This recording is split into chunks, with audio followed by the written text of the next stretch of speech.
Hi, I'm Larry Gifford. I have Parkinson's disease. This is when life gives you Parkinson's.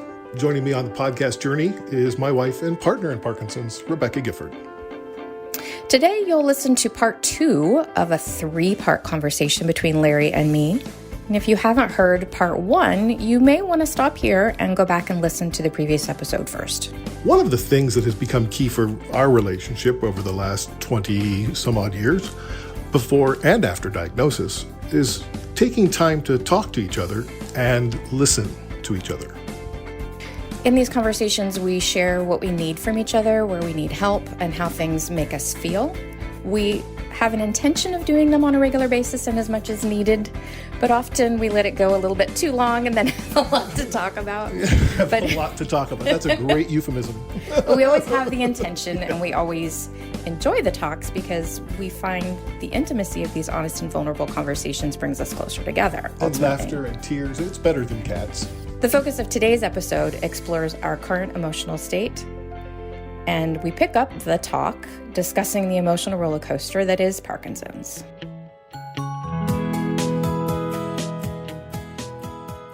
I have days where I am very apathetic and probably depressed,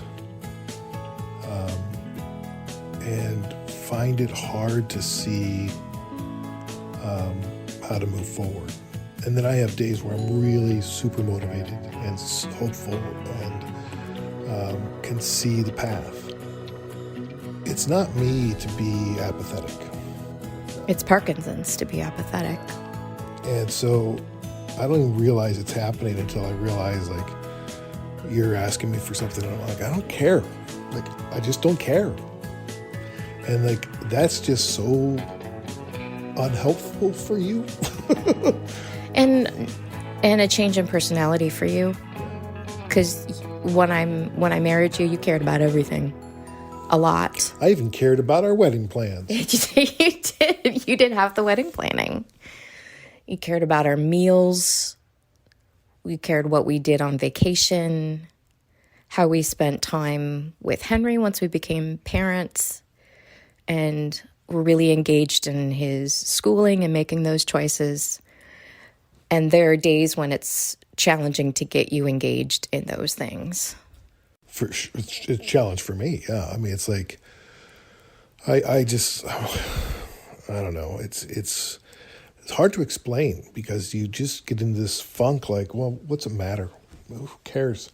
You know, let's have dinner. I can't taste much anymore. I can't smell much anymore.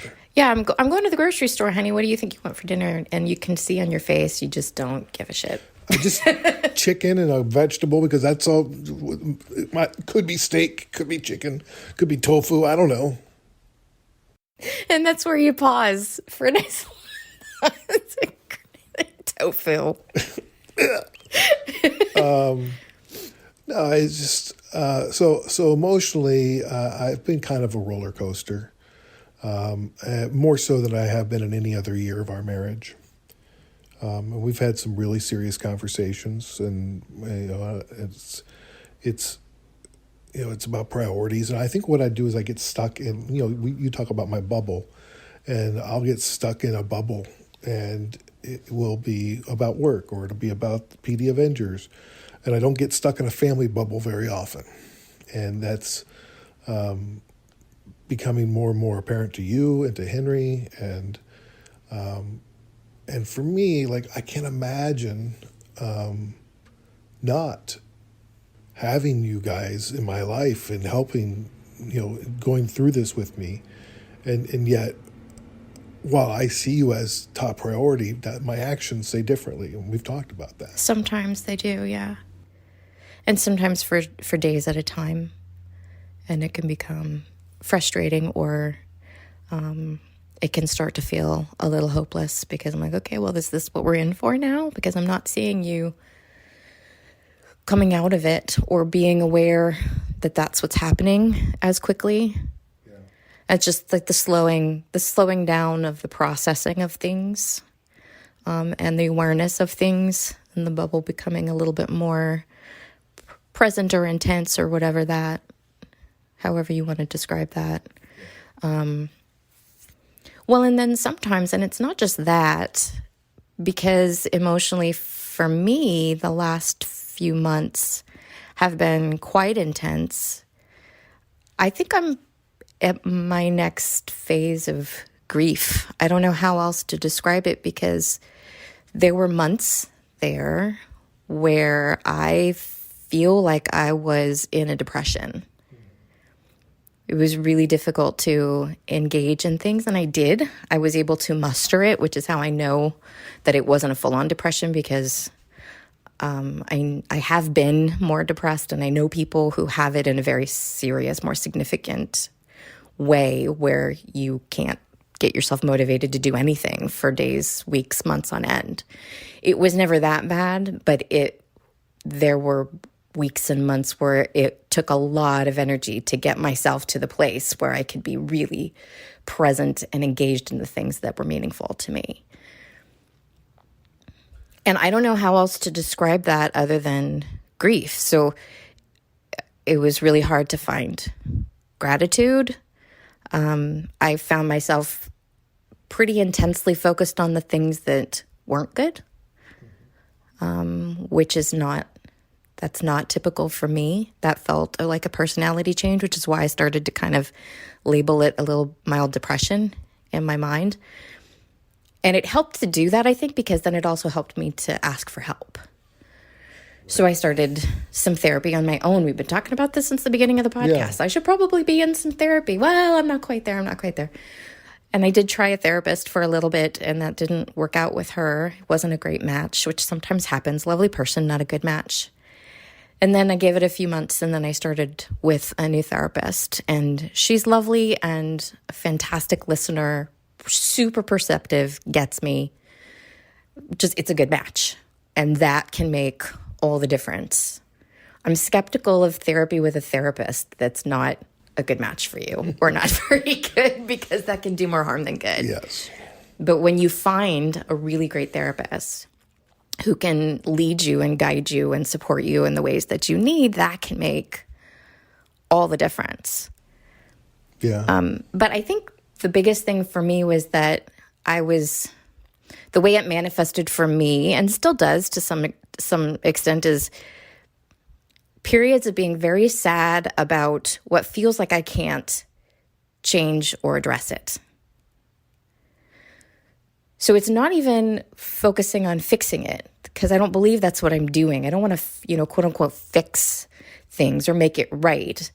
I'm seeing things for what they are and accepting them, but they're in my worldview and with all the tools that I've spent years and years cultivating and learning and using, there's always a way to address it. There's a way to kind of, okay, well, over time, let's focus on this. Or over time, maybe we can shift this or change this on a practical or an emotional way. And I was seeing lots and lots of situations where I didn't have, or it felt like, and it didn't look like there was any way out of it. There was no other way to change it other than me kind of taking on more, or I'll give you an example.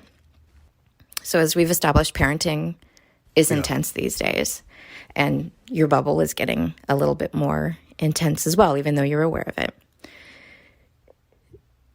So you're aware that you often are slow to engage in parenting issues going on around you, but your awareness doesn't change anything, because it doesn't change your ability to do it. So I'd like it if your awareness of these issues alone could get you to be more present with Henry when, for example, we're having a really contentious day. But I still have to ask you to get involved. Yeah. But here's the rub. There's no way to change that. In other relationships, and earlier in our relationship, we would have a conversation about that and say, here's what I'm feeling. Here's what's kind of happening on a practical basis here in our home. Here's some steps that we can take to change that. Your awareness of that would probably change that, right? And then things would probably start to improve, or at least I would feel like I was carrying less of the load of that. Well, Parkinson's makes sure that that's not easy and likely won't happen. So the result of that is I have to adapt. and in most cases take on more responsibility. And this is just one of a couple of dozen examples that I can think of in our life right now. And it is the way it is because of the Parkinson's.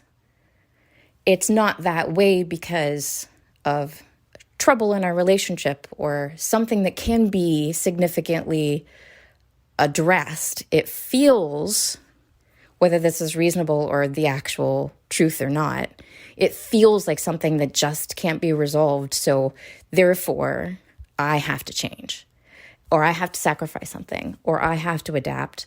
I have to compromise because you aren't able to.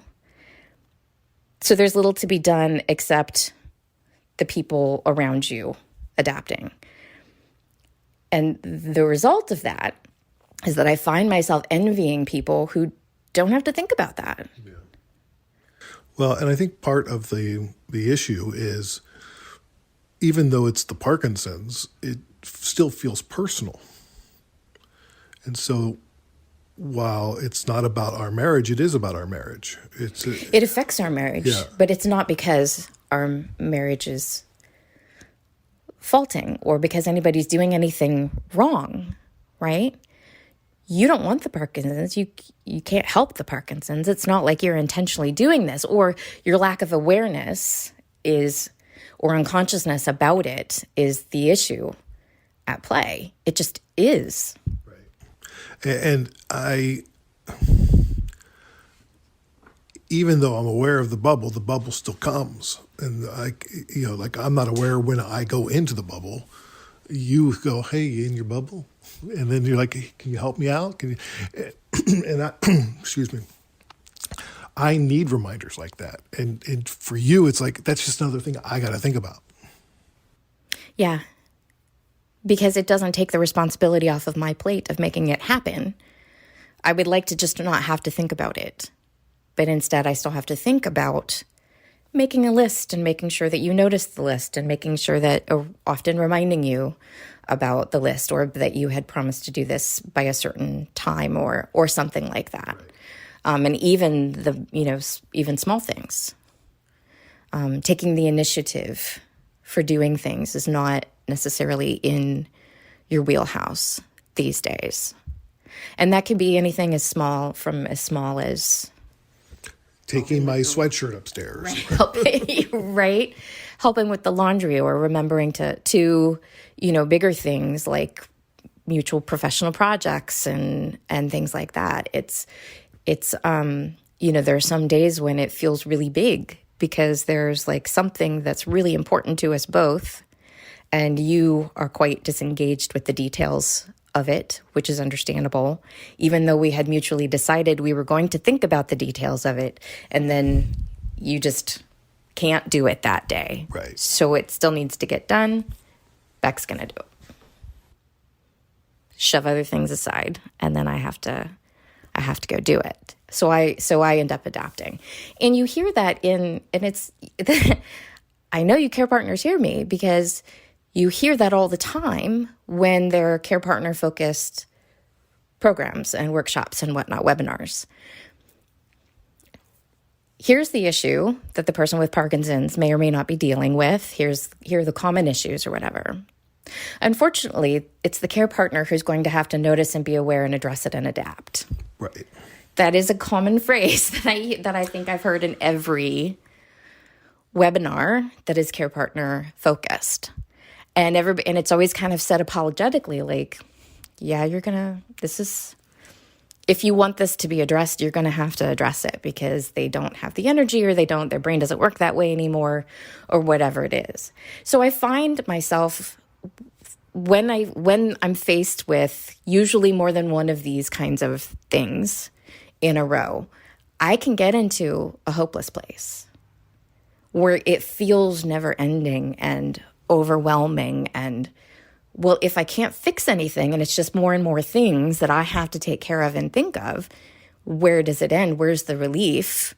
What can be done other than spending all of our money hiring people to help us with things? Well, right? like one of the things that we've done is we do the fresh prep meals 2 or 3 times a week, which was supposed to help with having easy, simple meals that we didn't have to think about, buying things for.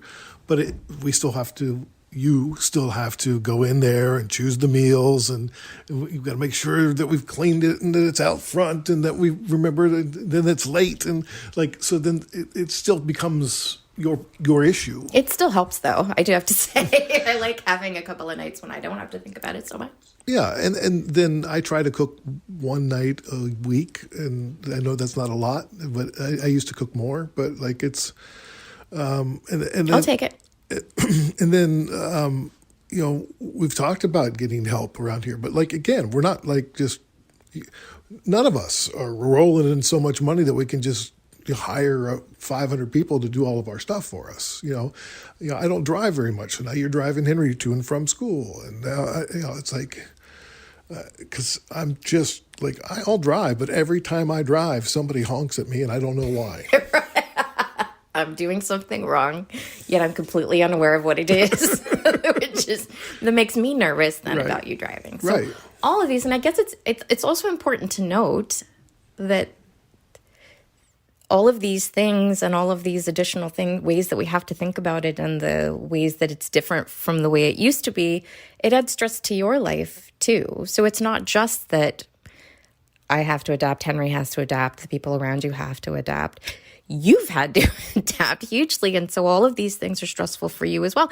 And you're observing our frustration, and you're aware enough that you are observing our reaction and that things are different, and then you're like, oh, God,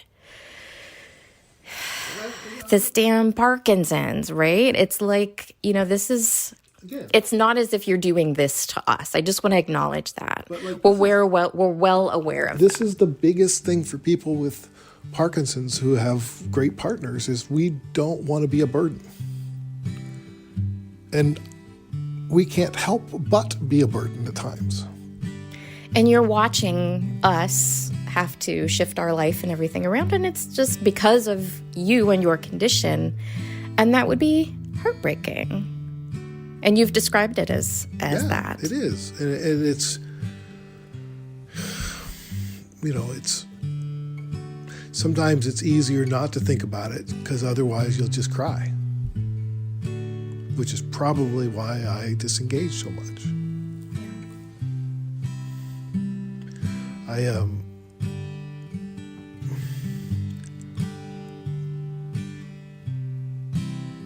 Thank you for everything you do.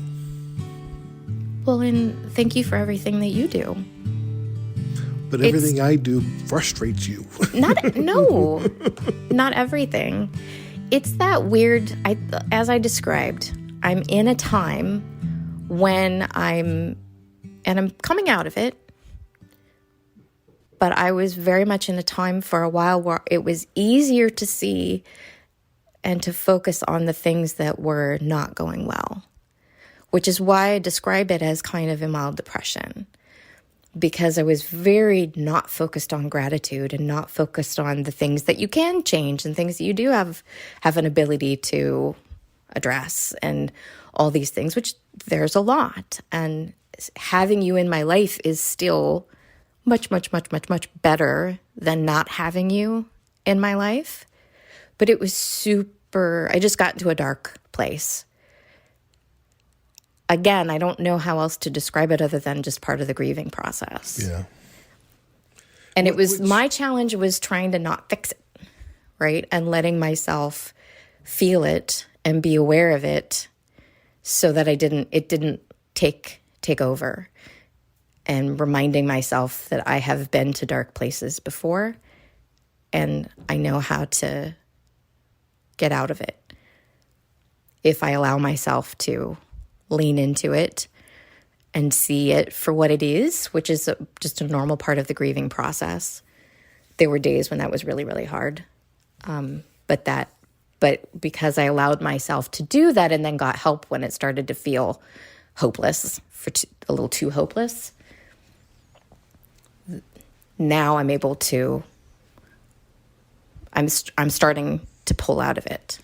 So hope is interesting because And you're reading the Brene Brown book that I'm going to read next. But Yes, Atlas of the Heart. Everyone should read it. It's fantastic. and she talks about hope in there, and we've talked about what she says about it.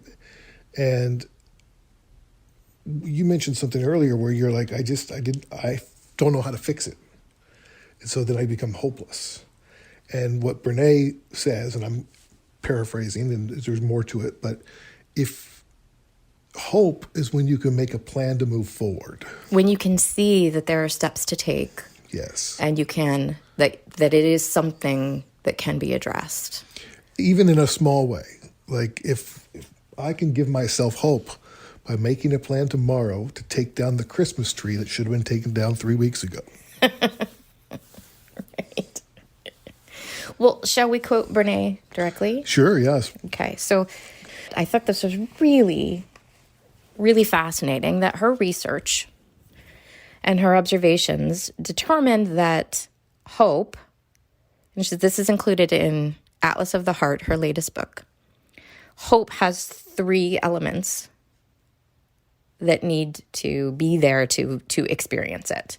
And the first one is we have the ability to set realistic goals. So you know where you want to go.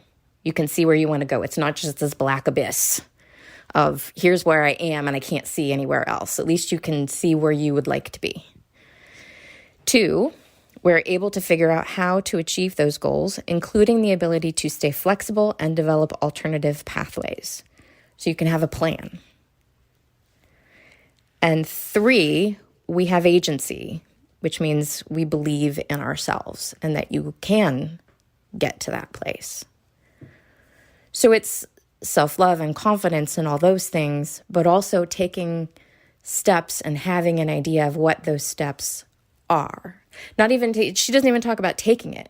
She's just knowing that there are steps that you can take is what brings you hope. How do you manifest agency? How do I personally manifest agency? It's taken me about 50 years. No, it took me about 40 years to really consistently believe in myself and my abilities. And I falter at times. My confidence is lower at some times.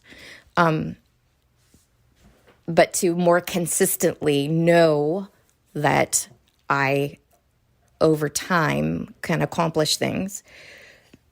History helps with that. Look at what I have accomplished. But it's more than that because some young people have a lot of it. You just have a knowingness that because you've been through challenges before, you can get through challenges again. But how? So some of it has to do with hardship. How do you differentiate agency from ego? Well, it's the difference between confidence and arrogance. Arrogance is false and based on insecurities and overcompensation for insecurities. So it's self-awareness. Confidence is a knowingness that you can and that you can accomplish things, that you can be something or a certain way, and that if it doesn't go well, that you can recover. Resilience. An agency can come across as ego if other people don't believe you can do what you believe you can do. Yes, but that has a lot more to do with them than it does with you. You can simply be confident and have agency. And people who are very insecure and dealing with their own flaws and failures or haven't dealt with them will see your confidence as arrogance or overconfidence and ego. So it's you cultivating a self-awareness. Mm-hmm. And for me, that came with time and mindfulness. And I know a lot of people are going to roll their eyes, but meditation and taking the time and writing, journaling, catching myself when I feel a certain way and writing about it. And a lot of times clarity will come from that. Just doing that over time, the muscle gets conditioned so that now I can see it. Oh, that was my ego. Ugh. Well, that really didn't come from a really good, confident place. That came from ego or arrogance or overcompensation or whatever it is, and knowing that I still have the ability to do that at times, and seeing the difference. How do you have agency? Well, I mean, I was just thinking about this. That's one of the symptoms of Parkinson's that people don't talk about is your loss of agency. Because what you knew you could do before, you often can't do now. And so you have agency going into it, like when I went running after the bus and then I fell on my face. Right. I had the certainty of the agency that I knew I could catch that bus before Parkinson's. But now that agency got me in trouble. So it's frustrating then when you hear people like me who don't have to think about that, talk about history. I've done that before. I know I can do it again. Right. When people with Parkinson's have to relearn constantly over time because it's always changing what you can and can't do. I know I can go to the bathroom, lift the seat, stand up and urinate, except for I can't now because I don't have control over my bladder, so I got to sit down. Right. Like that must be very frustrating. So there's about 40 examples you can do with that. Like I know how to drive a car, but I'm not doing it very well. You know. So amidst that, then how do you maintain your agency, your sense of agency? I don't know that I do, but I know there's certain things that I can still do, but not at the same level. So I need to figure out what can I be certain of? Like, what can I commit to that I know I can do? I often overcommit myself with the numbers of things I can do in a day or a week so I need to give myself more time to do these things. So I try to build in extra time, more time than I think I need, because it's that will allow me to have the agency. That time gives me more certainty that my agency isn't false. But it's really trial and error, and it's changing all the time. Well, this conversation, even as we listened back to it, was difficult because we're talking about some dark things.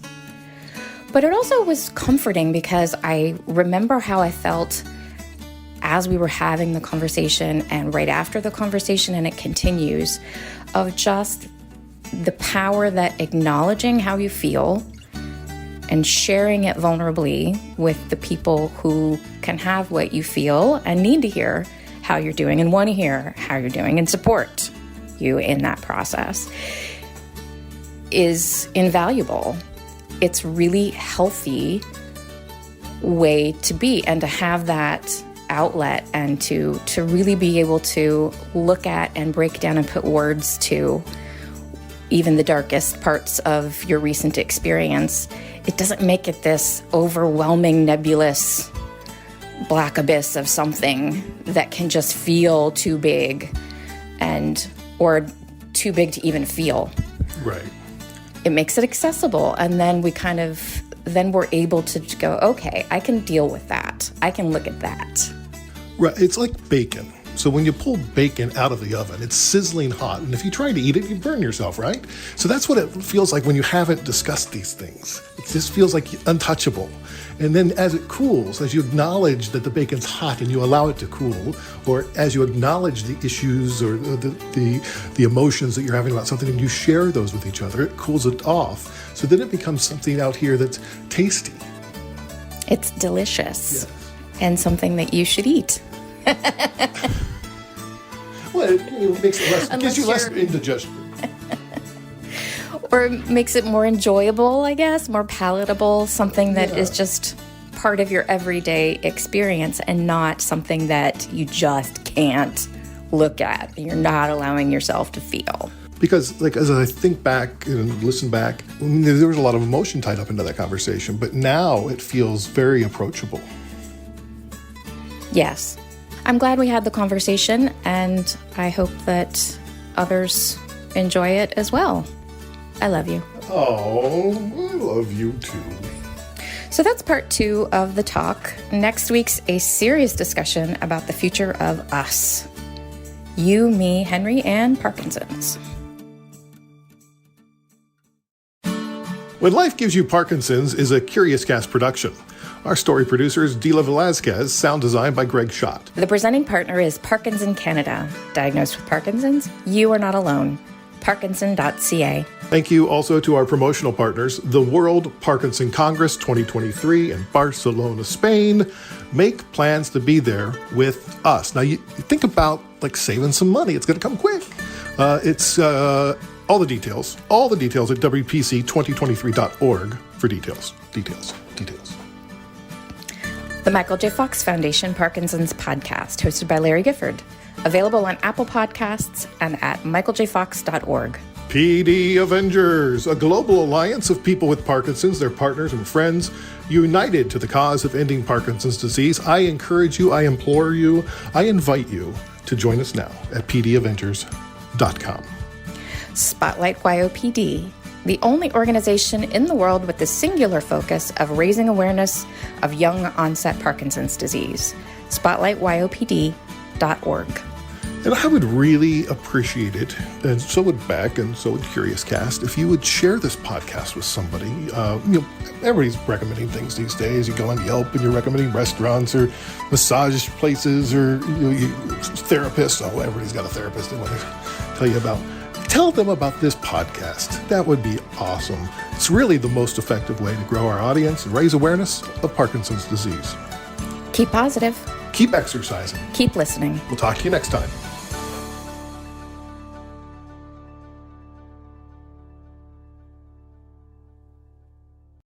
Canada may be known for its landscapes and friendly people, but beneath the surface lies a darker side of crime, history, and the paranormal. Since 2017, the award-winning Dark Poutine podcast has explored the shadowy corners of the Great White North and beyond, delivering chilling tales from a uniquely Canadian perspective. Hosted by Mike Brown and Matthew Stockton with over 300 episodes and fresh releases every Monday, Dark Poutine is your weekly ticket to the creepier side of Canada.